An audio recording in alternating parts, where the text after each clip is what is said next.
አድርጎ ነበር መልእክት የላከልኝ በዛ ነው የተለዋወጥ ነው የመጨረሻ መልእክት እንደው ሲያም ስለሚሆን ነው ባይዘው ፐርሰናል ነገሮችን ማለት አልፈልግም ግን ይሄ አሁን ካወራነው ቶፒክ ጋር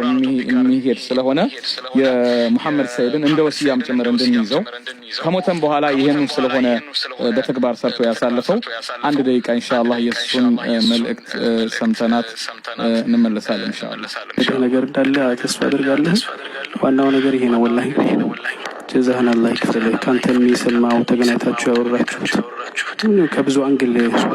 አይቶ ነው ይሄንን ነገር ያለውና ዋናው ነገር አኺራ ነው አኺራ ደግሞ ሚዛናዊ ነው እና አላህ ወገንተኛ አያርገን በኺር ብቻ ሆነና አላህ ወገኑ በዚህ በኩል ውጡ ካላለም በስተቀር አላህ ከወገንተኛነትና ተዝካለው አላህ ይጠብቀን ነው ዋናው አላህ ብሎ ከተሰራ ቢያጠፋ እንኳን አላህ ይመረዋል ያንሰው አሁን ለነፍስያን ለግሩፕ ለምናም ሆኖ ነገር አለሙ ስለተበለ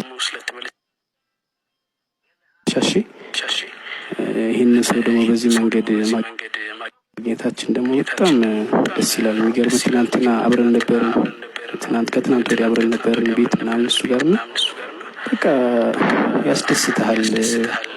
ያለው አቋም ደስ ይላል አላህ እሱ ስላገናኘኝ አመሰግናለሁ خير እንሰራለን ወደፊት ኢንሻአላህ መጨረሻ ጊዜ ላከልኝ መልእክት ይችላል እሱ ጋር ያወራነው የሚሆነው በኡማ ጉዳይ ላይ የነበረው ጭንቀት ይሄው ነው አላህ ይሄን ንያውን ስላየ ሙቶ ይሄንን ነገር በተግባር አሳየ ዛሬ ምናልባት እዚህ ያሉ ወንድሞች ጋር በአንድ ፕላትፎርም እና መድረክ የምንገናኝበት ሁኔታ ይኖራል